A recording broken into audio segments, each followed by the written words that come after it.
Good evening, everyone, and welcome to Mind the Mental Monday. Thank you for tuning in. Thank you for those of you who tune in every week. Thank you for your comments and for just rocking with me for this over a year now that we've been doing this. I think we're at episode 76 or 77. I can't believe it's been that many. Um, Seems almost like just we started this just yesterday, but here we are. So I'm really grateful for those of you um who watch Mind the Mental Monday. My prayer is always that you get something out of it. It's the only reason that I do it because I just feel like it. God has called me to do it, so here I am. So come on in, and as you're coming in, tell me where you're tuning in from, and also if you're especially if you're new to tuning in, but also tell me one area for in your life where you had to start over, but it was difficult for you to do.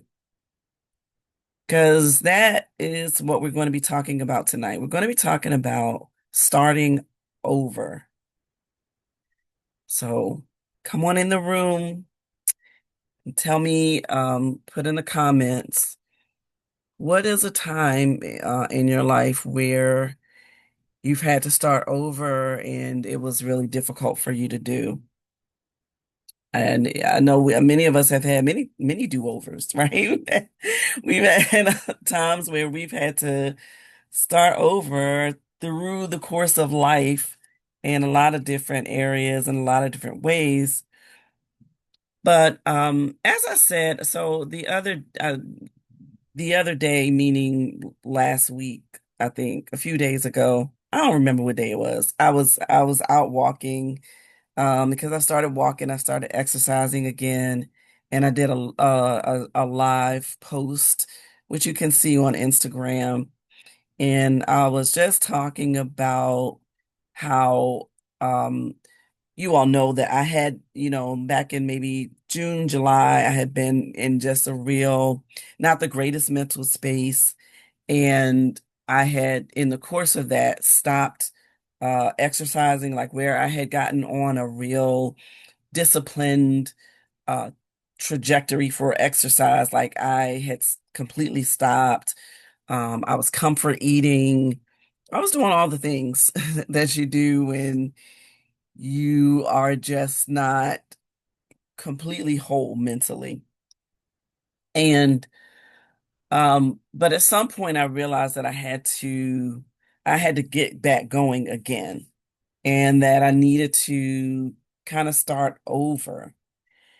And I think that a lot of times in life, when we are at a place where we feel like we need to start over, where we feel like we are not at our peak performance in different areas, um, it's starting over can be sort of difficult to do because once you sort of get in a habit and get in a grind of doing something, and then you end up either stopping either by choice or by force, and then it's something though that you are going to have to pick up again or you're going to have to do again.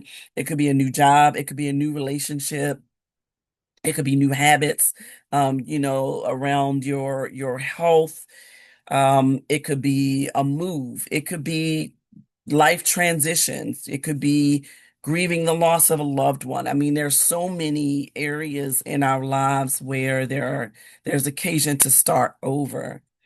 And in some cases, we feel almost ashamed or something of when we feel like we have to start over because sometimes maybe if it's a new job and it's a new company, it's a new field even, we feel like, oh, we have to start at the bottom again. Even if it's a new relationship, when if you're on the dating scene, if you're single and you're dating and you end up you're with somebody that and you've been with that person for a long time, and then the relationship dissolves and you get to a place where you're ready to try the relationship thing again, It's never easy starting over because it's like you feel like you got to go through this whole thing again, right? You got to meet somebody. You got to have these start these conversations, maybe go out a few times, and then if that works and you're really liking each other, then you start wanting to introduce each other to,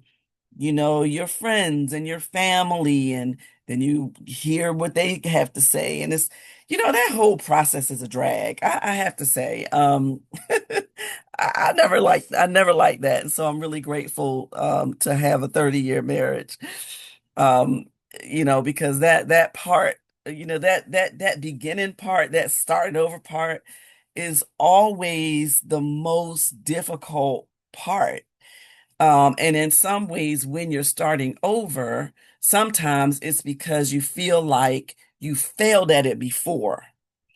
And but there really is no such thing as failure. Really, the thing is, when you have tried something that didn't work out the way that you wanted it to in the beginning, what lessons did you learn from that experience? And how are you going to take those lessons and move them into your new starting over situation? And so I want to encourage us tonight that there's no shame in having to start over. Um, it's better to start over than to just completely give up. Because once you give up, then that means that you don't have life to give anymore. And so rather than giving up, start over, but then think about what are the things I'm going to carry into this new start over that maybe I didn't have before. So for me, for example, one of the things that I need to start over really is sort of how I'm thinking about my business, for example. And the reason for that is I think when I initially started it, I mean, I had a plan, but I didn't really fully develop the plan. And because I didn't fully develop the plan, I didn't fully develop the goals for it. I didn't develop goals at different time points, and it sort of just feels like I'm just sort of all over the place. And which you kind of can't be, right? When you're trying to run a business. So that's just one example.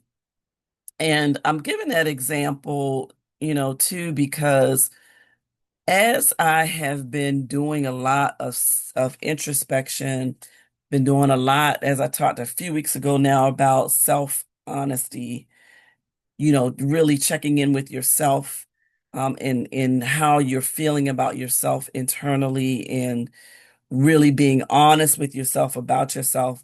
A lot of times that's the hardest thing to do, is to be honest about yourself with yourself. And a part of the self-work that I've been doing is sort of those, I think I mentioned this before too, but self-assessments like the Myers-Briggs. And what I've learned about myself is that I don't like structure. I really like to just kind of be free. I'm probably not alone in that. But there are people who really thrive in everything being sort of planned out from, one, two, three, four in that order every time. I That is not me. I am not that person. My husband is that person. He is very methodical. He's very structured. But I am more of a free bird. Like that's how I refer to myself. I'd rather be just a free bird, just kind of winging it in a way. But when you're wanting to be successful at different things, you can't, winging it doesn't really work. You really have to sit down and really map out a plan for how you're going to get from where you are to where you're going to go. And you have to sort of think about, where do you want to go? Like, where do what goal do you want? And this can be for anything, whether it's for a business or whether it's for a relationship. whether it's for a career move, like whatever it is, like you have to be able to think about to have a vision for where you want to be. You might not know when, you might not want to know if it's going to be in the next 2 weeks or next 2 years, right? But you have to have some idea of, okay, this is where I see myself heading, and let me sit down and think through some steps to get to where I'm trying to go without being willy-nilly about it. And that is a part of my self-work is um understanding that I am one who doesn't like structure, having grace for myself with myself for that reason, and being and understanding that truly is at my core. I'd rather just kind of move through life, and wherever the spirit leads me, that's where I land.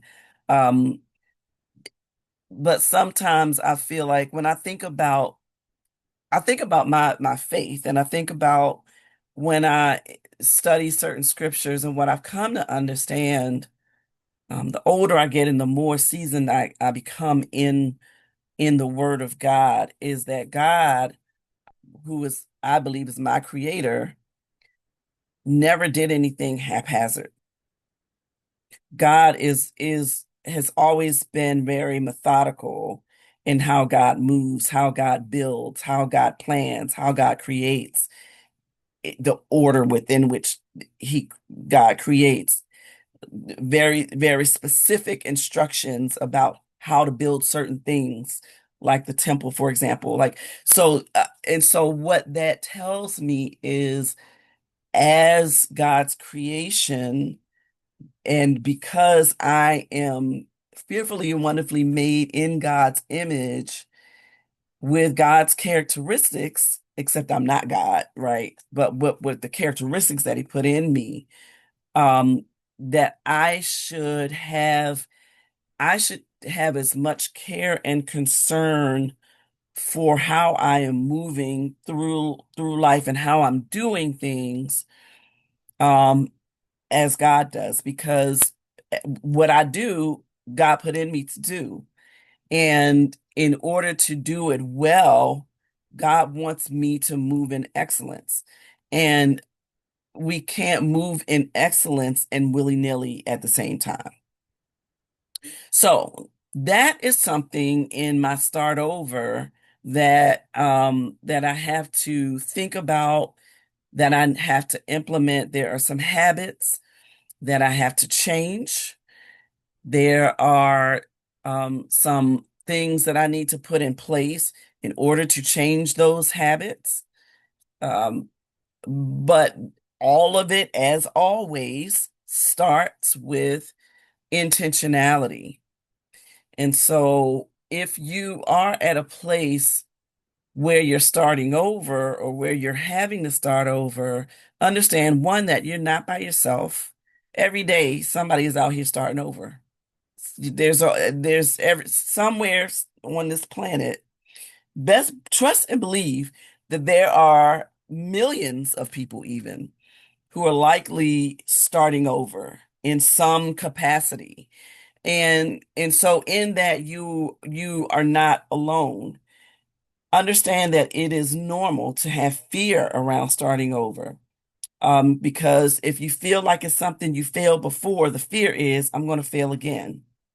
Um, Grief, because there's a loss in whatever it is that you're having to start over. There is a loss involved often in the starting over process. And so understanding that if you feel a certain kind of way, if you feel grieved, around that loss, that it's okay. Um, that it's all right to have that grief. Hey, give yourself some grace. Sometimes you might even feel, did it just drop? Like you're having shame. I'm sorry, I thought that I just dropped off. Sometimes you may have shame around it. Um, and that's okay too.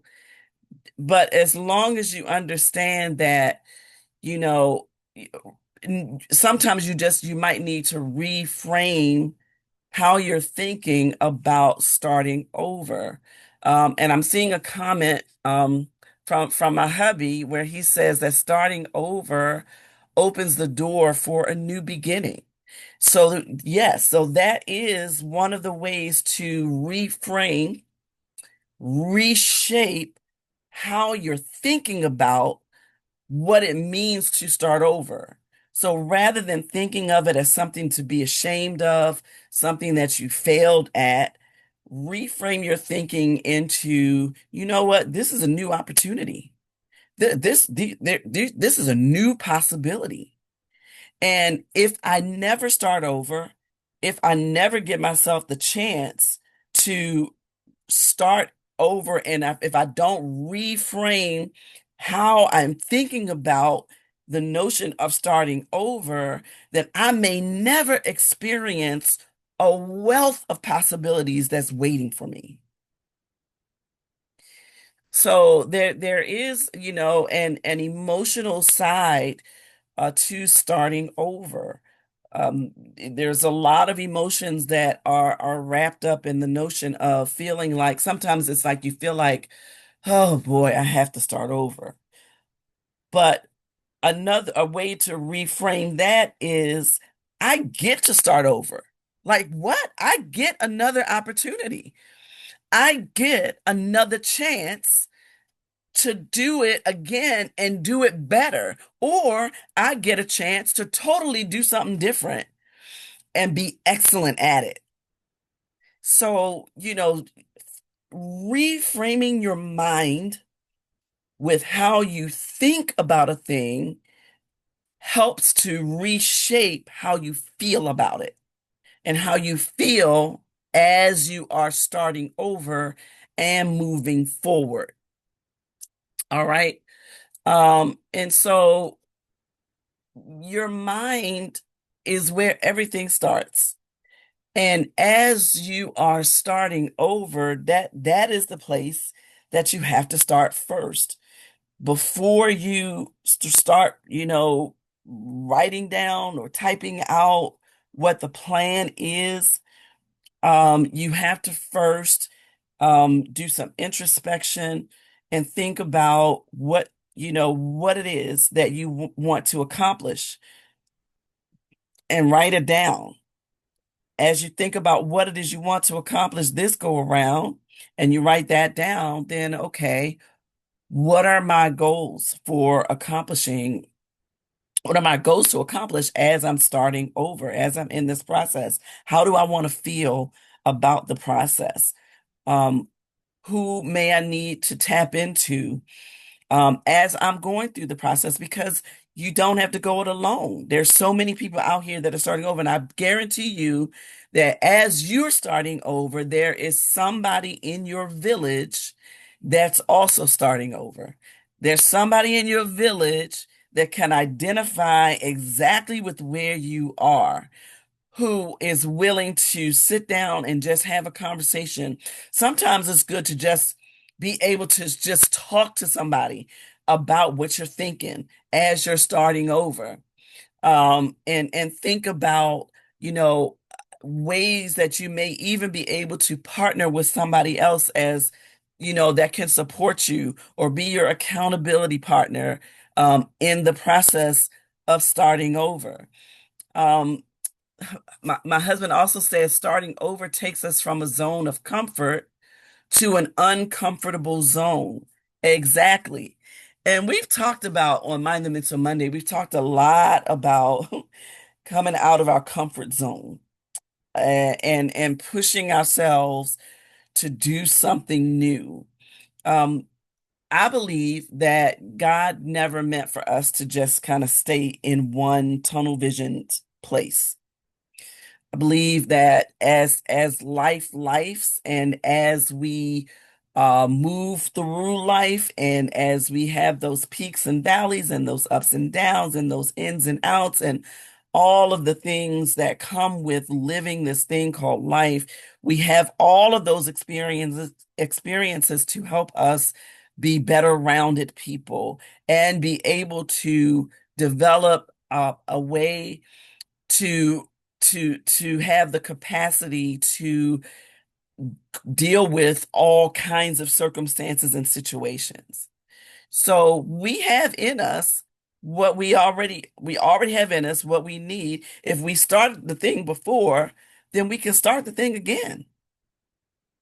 If we started a thing before, then we can start a new thing.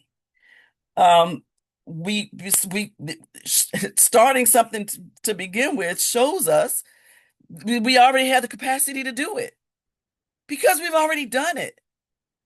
It's just that now it's going to be something new, but the process is going to be the same, right?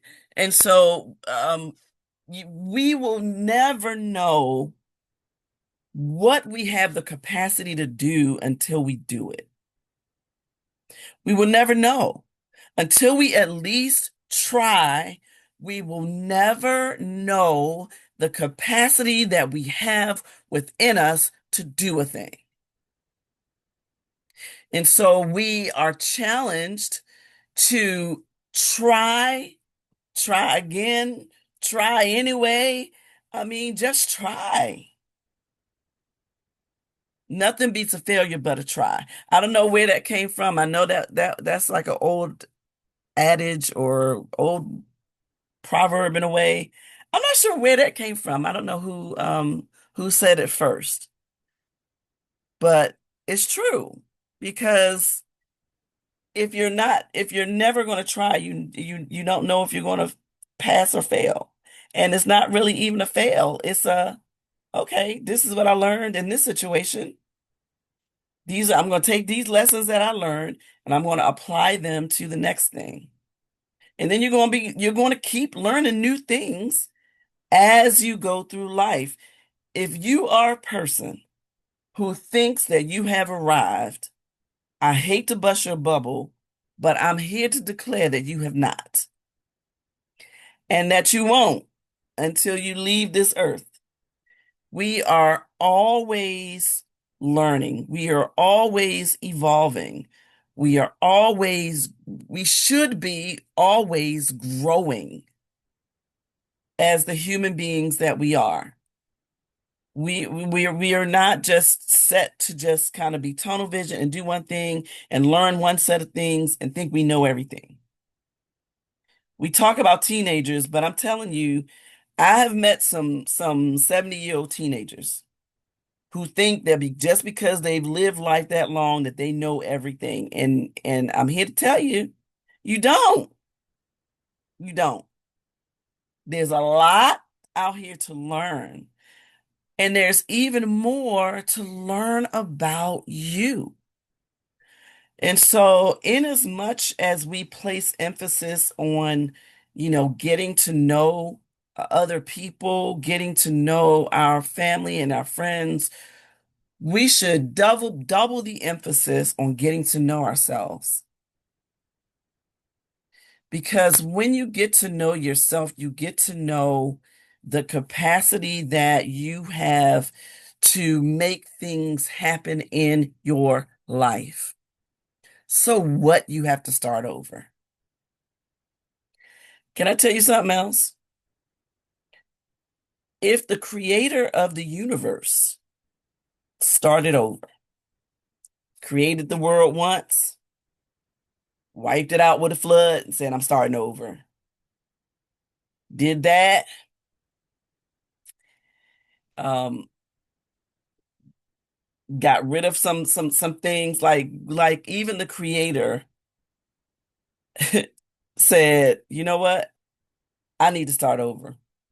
I just need to start over. I'm going to take these couple of people and I'm going to wipe everybody else out and I'm going to start new. I'm going to start fresh. And yeah, even the creator got a do-over. So if the creator started over, what makes us think that is something bad or negative or something that we should feel shame about having to start over, right? So don't, if you have to start over, it's okay.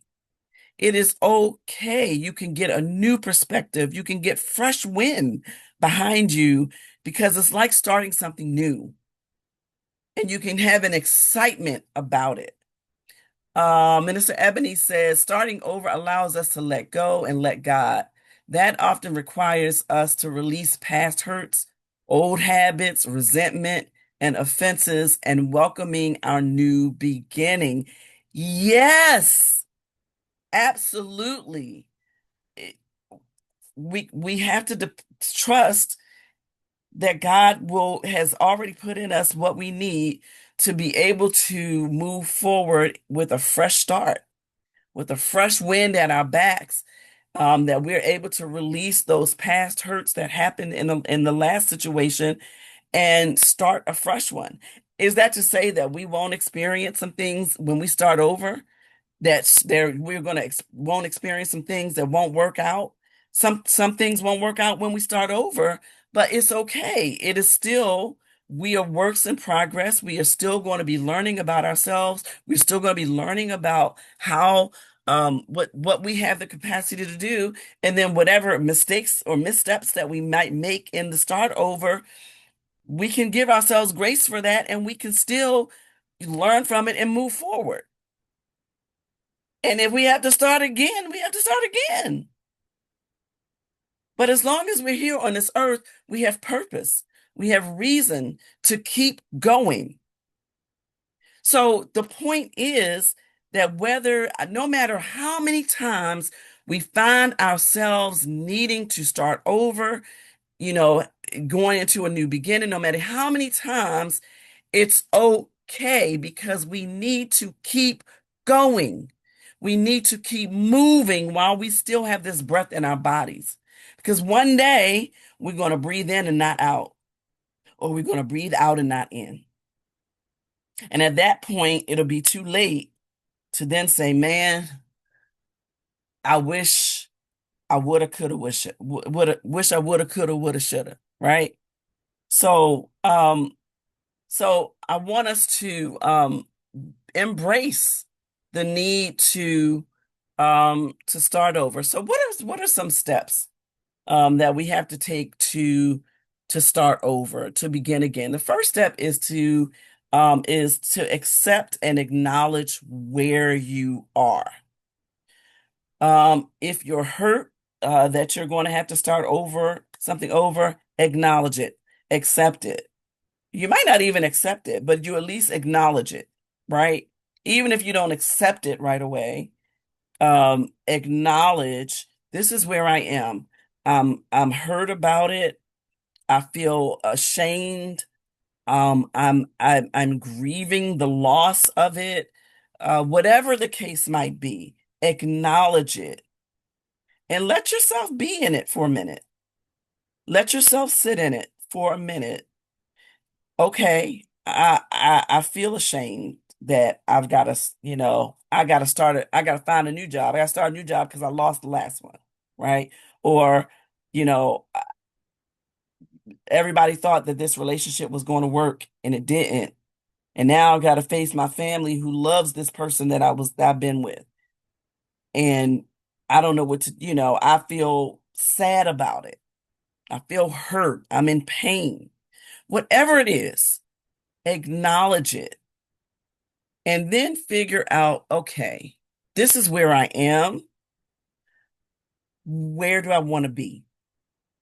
Right. And so reflect on, what lessons did I learn in this process? Where, if I think about where I want to be, what lessons do I need to take from this experience that will help me get to the place of where I need to be? So acknowledgement and then reflection on, what are the lessons that I've learned? And then, as we talked about a little bit earlier, reframe your thinking around the need to start over from this feeling of, oh man, I gotta start over, to, you know what? I get to start over. My brother Eric was the first person that I learned that from. I was um he was I think he was teaching Bible study. I can't remember what it was. Oh, I know. At his church, he was saying, rather than saying, who can do the prayer, he says, who gets to do it? So it reframes it from this feeling of like it's a chore or a task to something that's exciting and something that I want to do. So, reframe that narrative of, oh Lord, I gotta start over. That means I might have to learn a new skill. I might have to go back to school. I might have to, reshape that to, I get a new opportunity to do something new.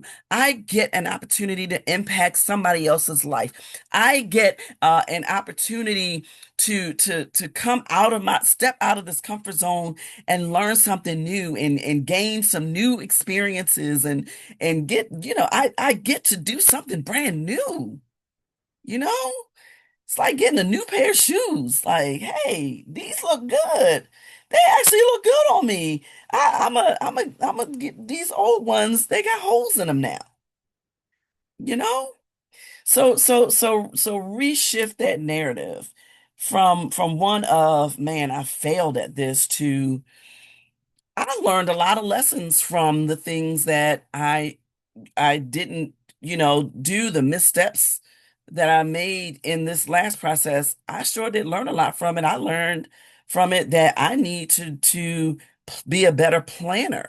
I learned that I need to be have it's an accountability partner. I learned that I don't need to do things in a silo. I need to develop new relationships with like-minded people who are doing similar things, where we can encourage each other and we can grow together. We can pool our resources even, so that we can all measure up, right? And so reframing your mind into, thinking about how you're thinking about the thing, thinking about how you're thinking about the thing, right? Minister Ebony says, working at having a positive mindset and watching the words you speak over yourself. Life and death lies in the power of the tongue. What you speak over yourself, as you think, so are you. So if you're constantly thinking, I'm a failure, I'm not good at running a business, I'm not good at making new relationships, I'm an introvert, I don't know how to talk to people. I'm talking to myself right now, y'all. If you're constantly feeding yourself those messages, that's what's going to come out. You're going to exude that you are standoffish. That's what other people are going to view it. Not as that you're shy or introverted, but that you're standoffish. Other people are going to view it as, oh, that's not a person that I want to go on business with, or that I want to collaborate with, because I don't know where they're coming from. I don't, So, watching what you say about yourself, how you speak of yourself, that is a part of that reframing and reshifting. Having a clear vision. Now, we may not always see the big picture that we want at the end, but we can see most of it. Sometimes we might have almost the whole puzzle put together, but there might be about maybe three or four pieces that are out of various spots that's kind of keeping us from seeing the full picture. But yet we know that the full picture is there. We just have to put those, get the, to pull together the rest of those pieces to put in, so that we can see clearly what the vision is for our future plans, and then we can develop a strong plan for how to get there. Now, as I've stated before, I'm sure there's no good to sit there. I mean, the best of plans that are developed don't mean a thing if you don't follow the plan. We can sit and we can write down, we can have design all the vision boards we want. We can put down in paper the plan, the perfect business plan for whatever business we're trying to run. We can put down the plan for, how we plan to grow within ourselves in certain areas. But if we don't follow the plan, if we don't follow the map, we're going to get lost, we're going to get off track, and we're not going to reach the destination. Or if we reach the destination, it won't be in the time. We're going to be like the Israelites in the wilderness. It's going to take us 40 a 40-day journey, going to take 40 years. When we could have been there. We sitting around talking about we waiting on God, and God is like, I already put in place what you need. I'm waiting on you. God is like, I'm waiting on you. Like, when you gonna get up? When you gonna do your part? My part is done. And when you get there, you gonna see it. But you can't see it until you do your part. Um, Oh man, Mr. Ebony, I might need to bring you in the discussion because she got all kinds of comments tonight, which I'm really appreciating. Working and having a positive mindset and watching the words you speak. She says, "Fire your pity party folks. Those people who only sow negativity and don't want you to advance further than them." I mean, yes, yes. Sometimes starting over is also creating new friendships. Sometimes starting over, sometimes you got to fire the people that you have called a friend because you start noticing little things about the people around you who call themselves your friend. When you're excited about something that you've done, when you're excited about a new opportunity, a new possibility, they don't seem quite as happy. They may not say comment at all, may not say anything at all. And then you start to think about things in the past, and then you start to just pay closer attention, and you start to realize, hmm, I don't think that person is really in my corner.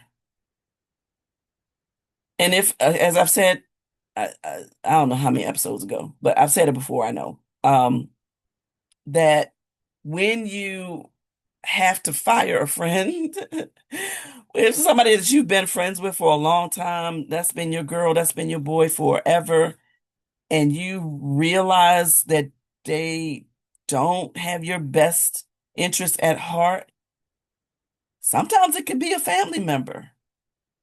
That is hard.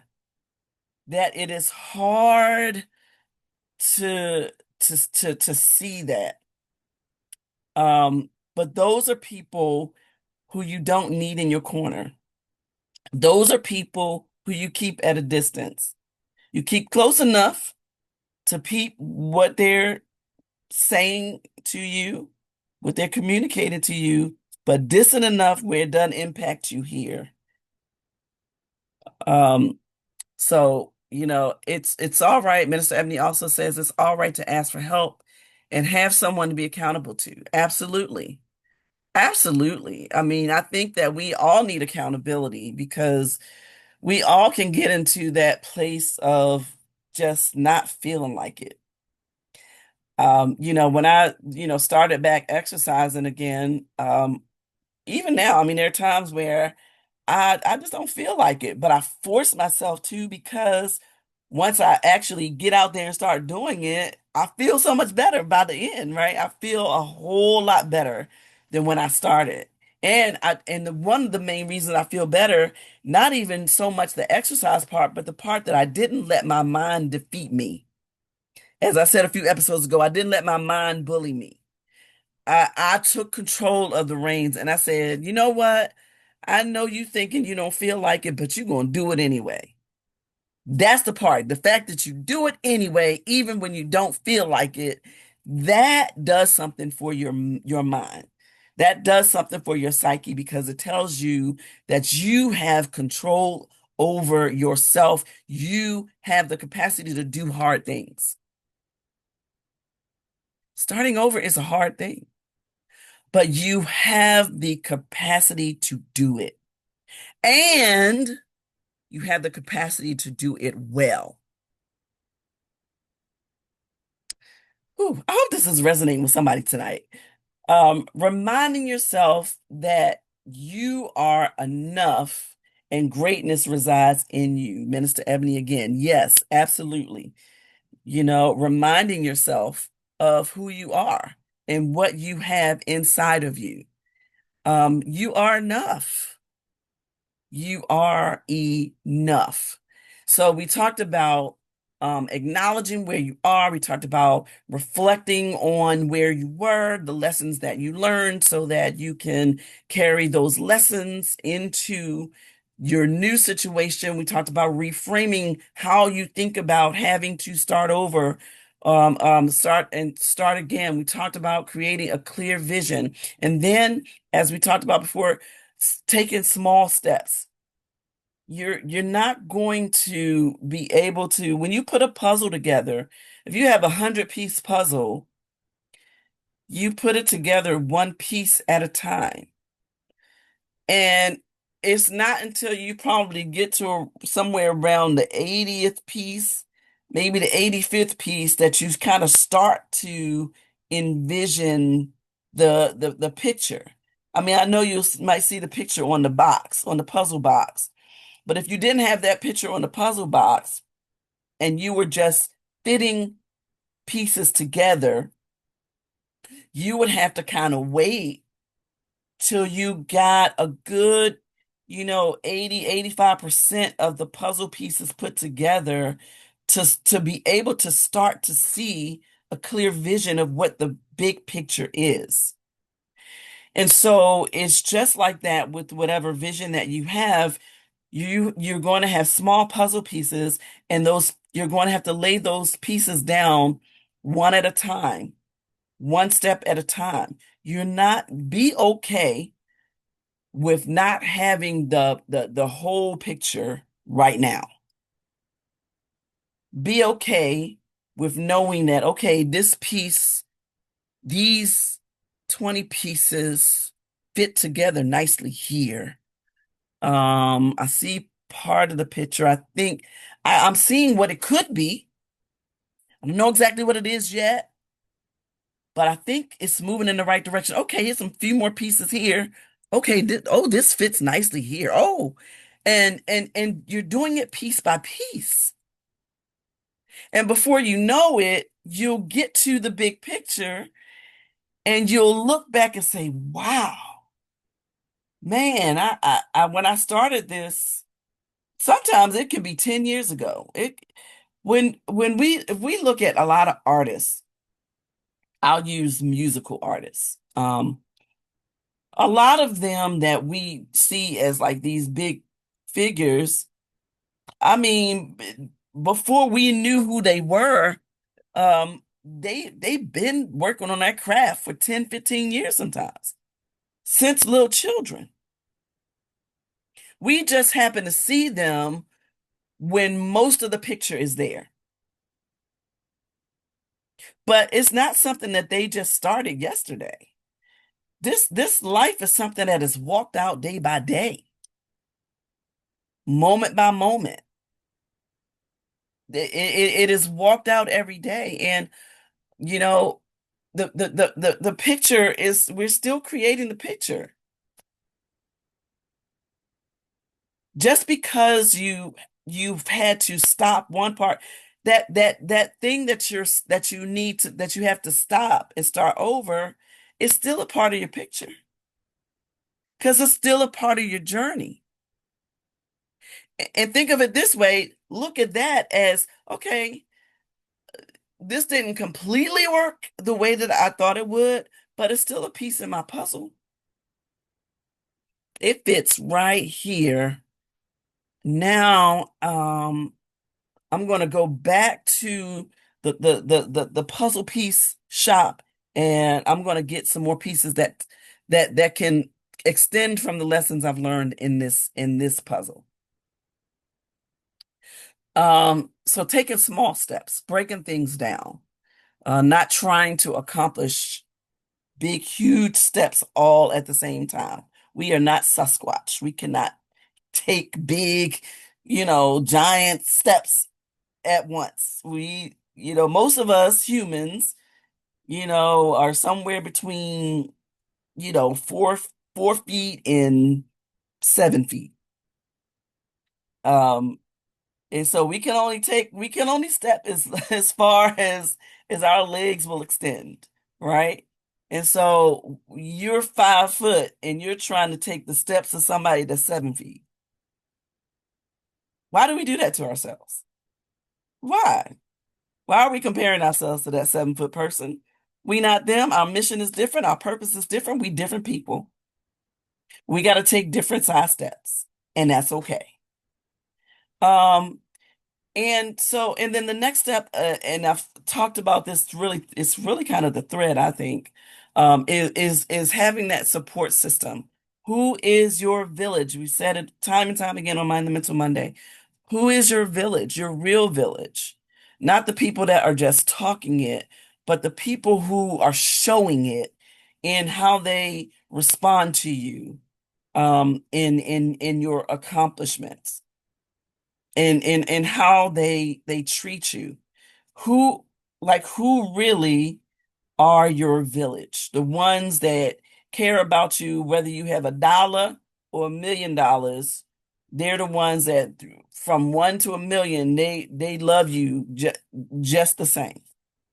Who was that for you? Because that's your village. Your village are not the people who are with you when you got something, with you when you have certain positions, with you when you seem to be able to do something for them, and then the minute that you can't, they ghost. That's not your village.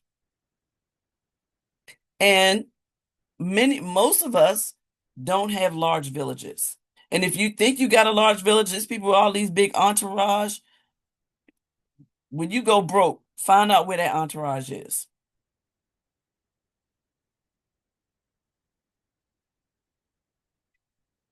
Most of us have small villages, and those are the best because those are the ones they're gonna love you no matter what, unconditionally. They're gonna tell you what you need to hear rather than what you want to hear, and they're gonna do it in love, and they're going to encourage you to this. Hey sis, hey bruh, you got this. You got this, and I'm gonna make sure you get it. I'm gonna be right here. I'm gonna be your biggest cheerleader. And wherever I can help, I'm gonna be right there trying to push you along. And but guess what? I'm expect you to do that for me now. It need to be mutually beneficial. Don't you be the one that everybody else is pushing you, and then when they looking for you to help them along and push them along, you ghost. Hello. Um, all right. So that's it. Think also about like what motivates you. What are you motivated by? Are you motivated by your faith? Are you motivated by music, writing? Like what motivates you to keep going so that when you get into those mental funks, as I might call it, what tool do you have in your toolbox that can help you to um, sing like Amel LaRue? I see you down, look in the mirror, but when you gonna get up? What is that tool that will get you back up? Use it. Don't let it just rust out in the toolbox. The reason that you have a toolbox is so that when things happen, or even before things happen, you can be proactive. You see a screw coming out of something, you're not gonna wait until the thing fall all the way out. You're gonna say, "Oh, I need to tighten that up." So, don't wait till stuff falls apart and then say, "Oh, I had this toolbox here all along and I never opened it up." So sometimes those of us in the Christian faith, we do that with our word, right? It's on a nightstand with dust on it. We never open it up until a crisis hits. Well, why do we have to wait for a crisis to hit? Make sure you have those tools and that you use them and that you oil them often so that they stay in good condition so that you can be proactive and do things proactively. And even when you have moments of crisis, that the tools, you got tools that are going to work. All right, so that's it. That's it for tonight. That's I've spoken longer than I think I intended on speaking, but yeah, sometimes we have to start over, and it's okay. There's no shame in your game if you have to. All right. So if you missed the points, go back and look at them. Um, I'll recap them for you. Acknowledge, reflect, reframe, have a vision, take small steps, and get your village together. All right. So I hope this was helpful to you tonight. Leave comments in Facebook. Um, don't forget to subscribe to my YouTube channel. It's Benita Weathers. I'm Benita Weathers everywhere and on all the social media platforms.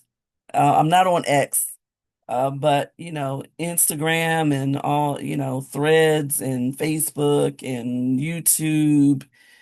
What else? Oh, fan base.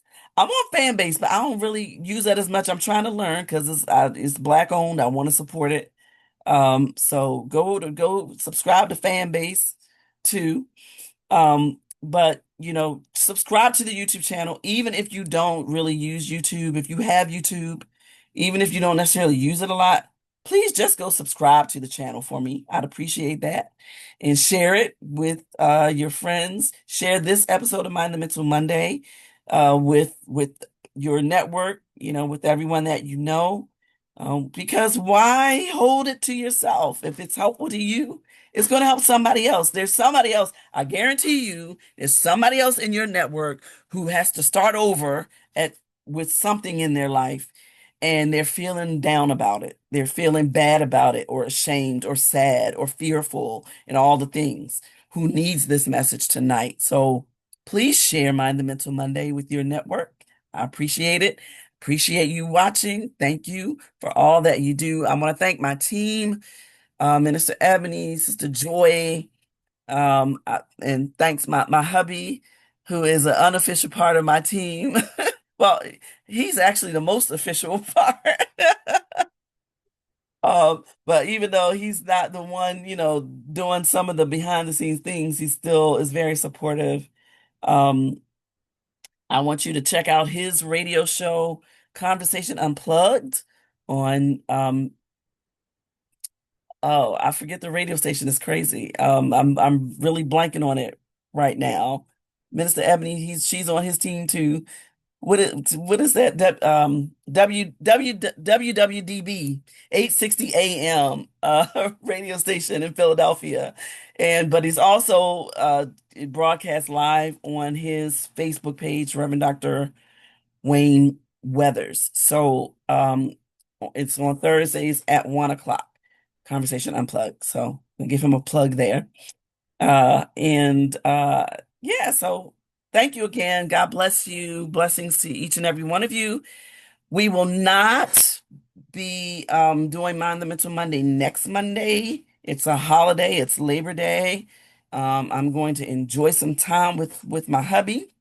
But in 2 weeks, Lord willing, and the creek don't rise, I'll be back. All right. So God bless. Have a great night. Bye.